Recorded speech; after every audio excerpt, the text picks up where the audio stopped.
आंनि हारि बर' official YouTube चेनेलाव आरो खनसेबाव नुजाफैलायबाय। बारा गोबाव जायाखै सिखारनानै दासो साहा लोंखांदों। थारमाने खोथाया जाहैबाय मा, दा नुगासिनो फेसबुकआव बिबयस ब्रादारनि माखासे बर' रावजों बुंनाय भिडिअ' जाय बर' सिख्लाफोरखौ मोजां मोनो सानो, नाथाय रावबो केयार खालामा होननानै बुंदों ब्रादारा।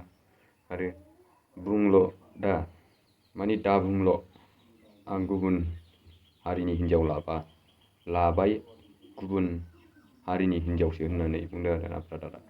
जास्ट बियो ओरैनो गावनि थाखाय इन्टारेस्टजों बुंनायसो जानो हागौ। नोंथांमोनहा माब्लाबाबो बेखौ सैथो दासान, माने बियो रियेल बुङाखैबो जानो हागौ, माने गावनि इन्टारेस्टजोंसो बुंदों जानो हागौ आरोना।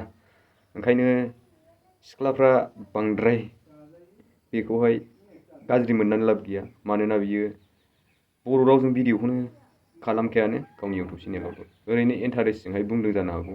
बिथाङा बर'खा, माने बर' हारिनि मानसिखा, बिथांखौ गाज्रि मोननो नाङा। बिथाङा गावनि ओरैनो इन्टारेस्टजोंहाय भिडिअआवसो बुंदों जानो हागौ आरोना।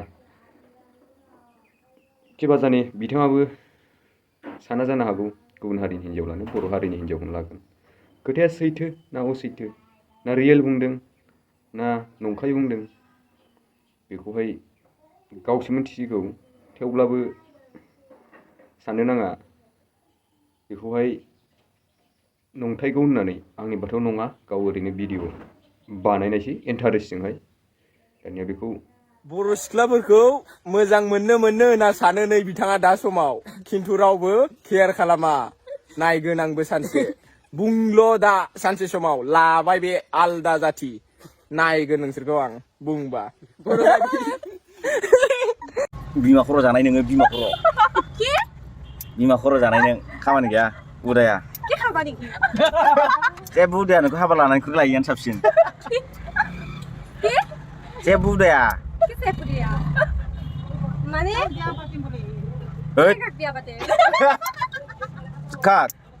थैनोबो हाबा लाया नोंखौ। मा फाग्लालै नोङो। जोंहा मैदोम बिथाङा दासिमबो बिनि सैथो एबा क्लियारिफिकेसना दासिमबो फुरा जायाखै। बिथाङा दासिमबो ओंखारना बुंनो हायाखै, आरो दासिमबो जेबो बुंनो हायाखै। मारै जामारनाय जाथाया, मारै जाथायलांदों, बेखौ दासिमबो बुंनो हायाखै। बिथांनि होसोजानाय भिडिअ'आथ' गोबां भाइरेल जाबाय, आरो बिथाङा बुजानायाबो गोबां गोसारबाय। भिडिअ'खौ आंबो होनायखौनो जायामोन, बिथांनि बुजानायखौ। दा आं होगोरनि, नायदो बिथाङा माबायदि होसोनानै बुजादों, नायनानै लाग्रोदो आरोना।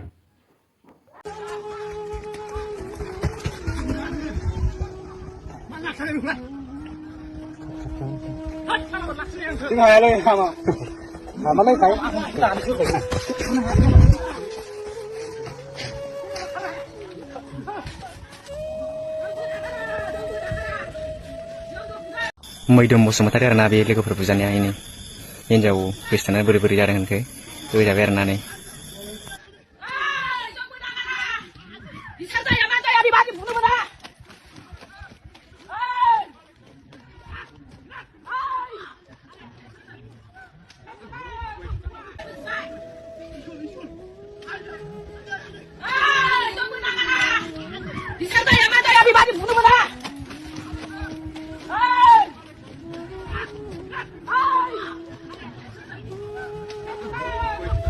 बेवाइफोर, माथो नोंबो दिनैनिफ्राय माल फानग्रा जाबाय होनलाय? नै अर्जुना लामायाव लोगो मोनना खोन्थाहरनायखाय दों फैथारबाय आङो। बेवाइफोर, फानाबानो उफाय गैला। उन्दै बैसोआव हाबा जाफ्लांनानै जेबो राहाखौनो नुहुरासां, ओंखायनो सम फानलाबायनो सानदों आं। फाननांगौ बेवाइ। जिरायथ'। बिथाङा गावनि गोरोन्थिनि थाखाय बुजाबाय। बिथाङा अननानै मोजां रायज्लायनानै क्लियारिफिकेसनखौ मोजां सल्भ खालामनानै होयोबा मोजां जागोन। आरो गावबो मोजाङैनो गोरोन्थिनि थाखाय साजाखौथ' मोनखायो। बेथ' मावबाय जिखुनु दाया, बेखौथ' मोनखानांगोन, बेखौ गावबो मिन्थिखागौ। आरो गाव गुबुनखौ गोबांबो बखिनानै बायदिसिना होननानै दुखु होबोबाय। दाथ' थांबाय बियो थांनाया, रावबो जायखौ मावा होननो हाया मावफ्लांखायो। बिथाङा बिनि थाखाय खेमाहा बिनानै लाबानो जाबाय आरोना। आरो जोंहा माखासे पलिटिकेलनि बाथ्रा फैदों आरोना, जाय हिमन्त बिश्व शर्मा जोंनि आसामनि गिबि मन्थ्रि बे सारा बुंदों जाहैबाय जोंहा मानि बे बारावहाय बिजेपिया हारसिङैसो भट गेलेगोन, UPPL जों एलायन्स जाया, गाव हारसिङै BTC आवहाय भट दारायगोन।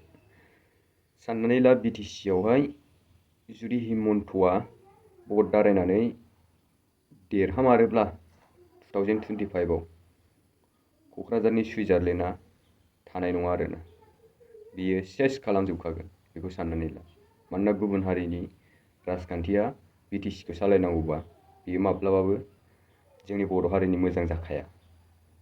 बियो क'क्राझारनि गासिबो मुंदांखा बर'नि गासिबो माबाफोरखौ सिफायलांजोबगोन। जेरै बड'लेण्ड इउनिभारसिटियाबो साननानै ला मोजां जानाय नङा, फरायसाफोरनि थाखाय, बर' फरायसाफोरनि थाखाय बिराद एसे खहा जानो हागौ। आरो बबे MRM हस्पिटाल, बबे माबा हस्पिटाल, बबे बर'नि माबाफोर दंजोबो बेफोर सिफायजोबजागोन खेला। माब्लाबाबो बर'नि नेरसोनखौहाय बिसोरो लुबैखाया, बर'नि जारिमिनखौ खोमानोसो लुबैखायो। क'क्राझारनि सुइजारलेण्ड, बे क'क्राझारा सुइजारलेण्डना टुइजारलेण्ड, बे सुइजारलेण्ड जानाय नङा आरोना। क'क्राझारनि सुइजारलेण्डआ मा जागोन मिथिगौ नों? बेहेरबारिनि हाब्रु द्लो द्लोसो जागोन सुइजारलेण्डआ। बेल' नङा, बबे क'क्राझारल', दस्रा जोंनि BTCनि गासिबो माबायानो मोनसेबो मोजां जानाय नङा आरोना, जुदि गुबुन हारिनि मानसिया सालायनांगौब्ला।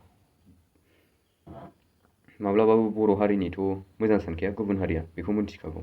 बेनिखायनो आं सानोदि जों बर' हारिया खौसे जानानै राजखान्थि दारायनाया मोजां जागोन होननानै।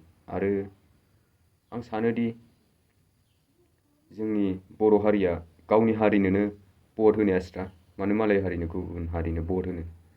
जोंहा बुंनो थाङोब्ला BPFनि माखासे खोथा फैयो आरोना। थांनाय MP इलेक्सनावहाय एलायन्स जानानै मोननै हानजाजोंसो 4 लाख मोननो जोंनियावथ'। अब्ला 4 लाखआवहाय एसेल'सो हाग्रामाखाया सारनि माबाया जेनदों आरोना, गावनो हारसिङै सिंगेल दारायनानै 4 लाख मोनदों। अब्लाथ' हाग्रामा सारनि सापर्टारफोरा दासिमबो बायाखै। सानोदि आङो माब्लाबाबो फेजेननो हानाय नङा हाग्रामा सारखौहाय जोंनि बे BTC आवहाय। बिथाङानो फैफिनगोन होननानै आंथ' सानोसो, मानोना बिथाङा दासिमबो डाउनाव गैया, दावखोयोसो, बारायसिनदोंसो। खुनुरुखुमसो देरहालांखादों MP इलेक्सनाव BPF हान्जानि बिजाथिजों नारा-नाथा जानानै। अब्ला जों साननानै नायदो, जाय बर' हारिनिया थांथावथाव बेखौ साननानै नोंथांमोनहा भटखौ होलायदो। आरो आंथ' बारा राजखान्थिनि बागै मिथिया, जोंहा जन खारजि बिथाङा ब्रादारआ बुंदों, बिथांनि बुंनायखौ खोनासंनानै ला। जोंहा जन खारजि नार्जारि आदाया गावनि फेसबुक पेजाव फैनानै बुंदों आरोना, गोबां खोथा बुंदों, बेखौ खोनासंनानै लाग्रोदो। गुड इभिनिं अल, खुलुमबाय बयखौबो। थारमाने आं दिनै बुंनो नागिरनाया, दिनै जोंना आसामनि चिफ मिनिस्टार जोंना हिमन्त बिश्व शर्मा सारा मोनसे एनाउन्समेन्ट खालामदों जे माने আমি অহা 2025 যিটো ইলেকশ্যন হ'ব লগা আমাৰ BTR ইলেকশ্যন, তাতে আমাৰ কোনো ধৰণৰ আমাৰ এলায়েন্স নাথাকিব। ডেট মিনছ जोंना माने BJP एलायन्सआ जोंना UPPL जों थानाय नंला। स' बे बुस्थुखौ खोनानानै जों बुहुत मोजां मोनदों। आरो मोनसे खोथाया जाहैबाय, जुदि थांनाय इलेक्शनाव बिसोरो अनलि 12थाल' देरहानो हाखादोंबा, होमबा नेक्स्टआव बिसोर माबायदि कभार खालामनो हागोन हारसिङै गेलेयोबा? बिसोरो जिबायदि दा पाब्लिकनि थाखाय जिबायदि खालामगासिनो, खामानि मावनायथ' जेबो गैखाया, कुनु डेभेलपमेन्ट स्किल्सबो गैखाया। दिनै पाब्लिकआ बे 12था देरहानायाव बिनि बारायनायाथ' बादो, बिनिफ्राय खमसिनावसो लाबोबावगोन UPPLखौ। ओरैनोथ' अक्सिजेनाथ' BJPनि लानासो सोलिगासिनो खामोन। दा बिसोरो माबायदि देरहाहैगोन बेखौ नुगोन।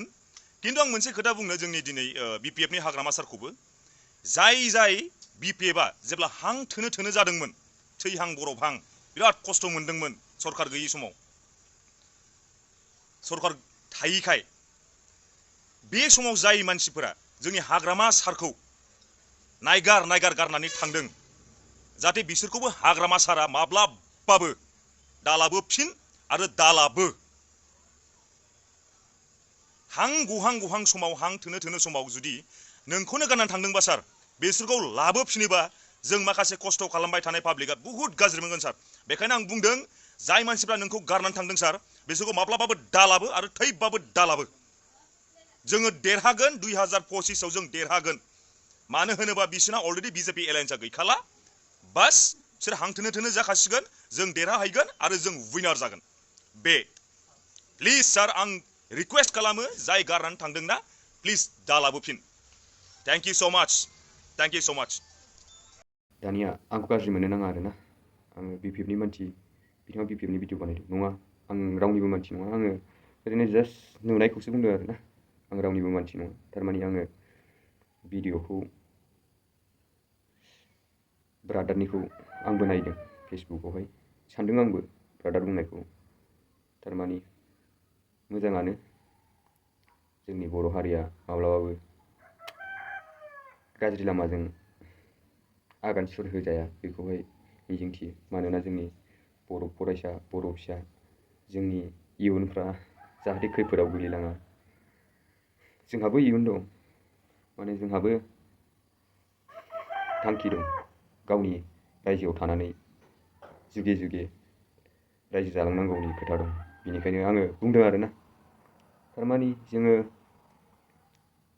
बै समाव जोंबो मिथिगौ बड'लेण्ड इउनिभारसिटिया गोबां मोजांमोन दा बड'लेण्ड इउनिभारसिटिखौ बिसोरो गावसोर गुबुन हारिनि क'क्राझार एबा बिटिसियावहाय क'क्राझारथ' नंला जेनेबा बिटिसियावहाय थानाय क'क्राझारावनो होनजाबाय बड'लेण्ड इउनिभारसिटि दं माब्लाबाबो बेथ' आं मोजां जाहैगोनखौ सानाखै दा आं भिडिअखौ बारा गोबाव खालामला नोंथांमोनहा आंनि बे हारि बर' अफिसियेल इउटुब चेनेलखौ मोजां मोनदोंबा लाइक आरो शेयार आरो साबस्क्राइब खालामदो आरो नोंथांमोनहा आंखौ अननाय दंब्ला सापर्ट होलांदो दानिया आङो भिडिअखौ बारा गोबाव खालामला एसेयावनो फोजोबबाय